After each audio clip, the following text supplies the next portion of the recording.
Doctor Mohan Varghese, ഈ 2019 സുവർണാവസരമായി BJP തന്നെ വിലയിരുത്തിയ കാര്യം നേരത്തെ ജോർജ് പൊടിപ്പാറ സാർ സൂചിപ്പിച്ചു കഴിഞ്ഞു.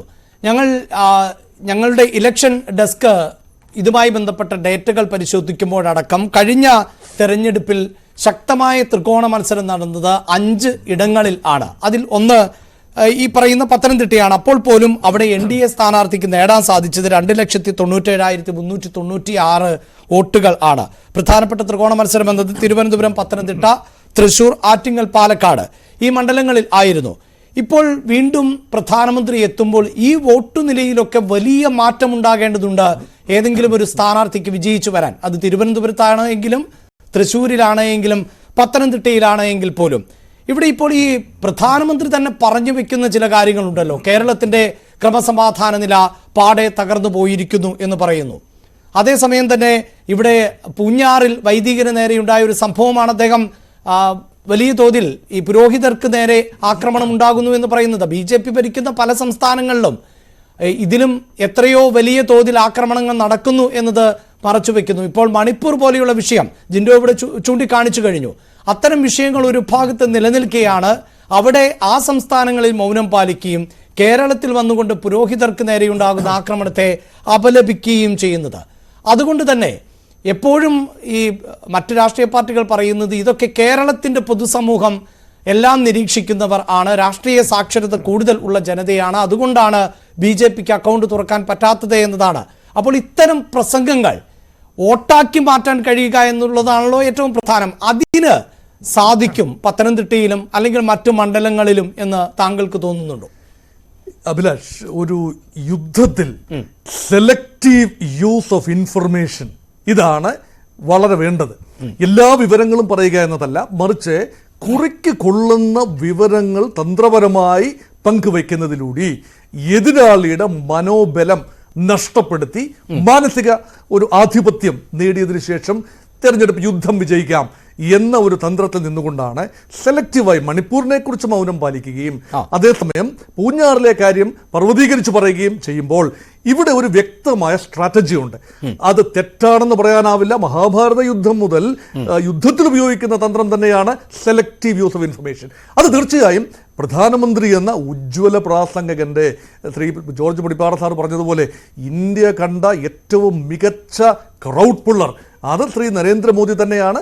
അല്ലെങ്കിൽ ആധുനിക ഭാരതം കണ്ട അതിനേക്കാൾ മെച്ചപ്പെട്ട ഒരു ക്രൗഡ് മാനേജ്മെന്റ് ഉള്ള ഒരു രാഷ്ട്രീയ നേതാവിനെയും ഭാരതം ഈ സമീപ കാലത്ത് കണ്ടിട്ടില്ല എന്ന വാസ്തവമാണ്.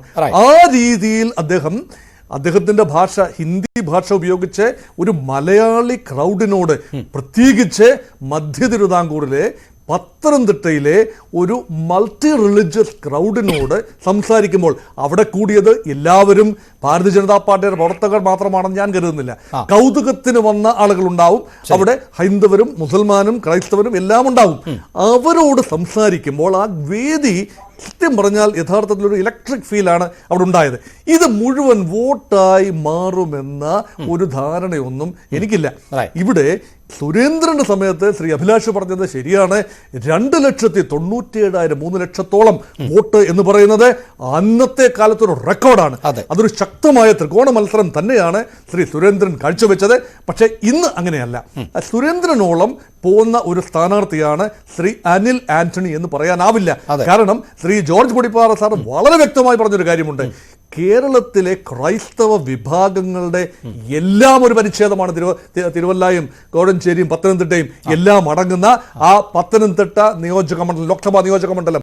ആ മണ്ഡലത്തിൽ ഓർത്തഡോക്സ്, യാക്കോബായ, മാർത്തോമ, പെന്തിക്കോസ്റ്റൽ വിഭാഗങ്ങൾ എന്ന് വേണ്ട, കത്തോലിക്ക, മലങ്കര കത്തോലിക്ക, RC എല്ലാ വിഭാഗങ്ങളും അവരവരുടേതായ നിർണായകമായ പോക്കറ്റുകളിൽ സ്വാധീനം ചെലുത്തുന്ന ആ മണ്ഡലത്തിൽ ഇവരെ മുഴുവൻ, ഈ വിഭാഗത്തെ മുഴുവൻ തന്നെ കയ്യിലെടുക്കാൻ തക്ക മാന്ത്രിക ദണ്ഡ് ഒന്നും തന്നെ ശ്രീ നരേന്ദ്രമോദിയുടെ പക്കലില്ല എന്നതാണ് വാസ്തവം. പക്ഷേ ഒരു കൗതുകം ജനറേറ്റ് ചെയ്തിരിക്കുന്നു.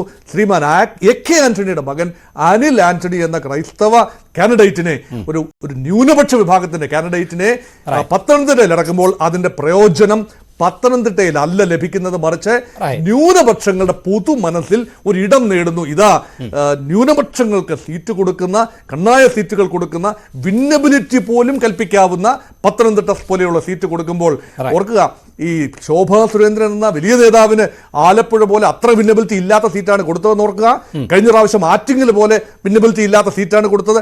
അവിടെ അത്ഭുതകരമായ നേട്ടങ്ങൾ ശ്രീമതി ശോഭാ സുരേന്ദ്രൻ കൈവരിക്കുകയുണ്ടായി. അപ്പോൾ അത് നോക്കുമ്പോൾ താരതമ്യേന പുതുമുഖമായ എ.കെ. ആന്റണിയുടെ മകൻ മാത്രമായ BJP-യിൽ ഇപ്പോൾ വന്നതുകൊണ്ട് മാത്രം നേതാവാക്കപ്പെട്ട, വൈസ് പ്രസിഡന്റ് ആക്കപ്പെട്ട ശ്രീമാൻ അനിൽ ആന്റണിക്ക് ആ സീറ്റ് കൊടുക്കുമ്പോൾ അവിടെ പത്തനംതിട്ടയിലെ വിജയമല്ല, മറിച്ച് തൃശ്ശൂര് സുരേഷ് ഗോപിയുടെ വിജയമാണ് ഒരുപക്ഷെ മനസ്സിലിരിക്കുന്നത്. അവിടെയാണ് ക്രൈസ്തവ മനസ്സിലേക്കുള്ള ആ ഒരു പാലം എന്ന് പറയുന്നത്. അതുകൊണ്ട് തീർച്ചയായും ശ്രീ മോദി ഉദ്ദേശിക്കുന്ന കാര്യങ്ങൾ നമ്മൾ പ്രഥമ ദൃഷ്ട്യാ മണ്ഡലം കേന്ദ്രീകരിച്ച് ഇപ്പോൾ ചെന്നത് ആരൊക്കെയാണെന്ന് നോക്കുക.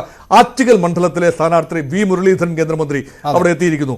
അതുപോലെ മാവേലിക്കര മണ്ഡലത്തിലെ BDJS-ന്റെ സ്ഥാനാർത്ഥി കലാശാല ബൈജു കലാശാല അവിടെ എത്തിയിരിക്കുന്നു. അതുപോലെ പത്തനംതിട്ട മണ്ഡലത്തിൽ സ്വാഭാവികമായി അനിൽ ആന്റണി അവിടെയുണ്ട്.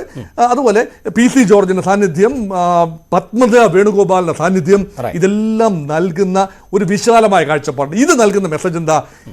You are all welcome to BJP. BJP-യിലേക്ക് സ്വാഗതം.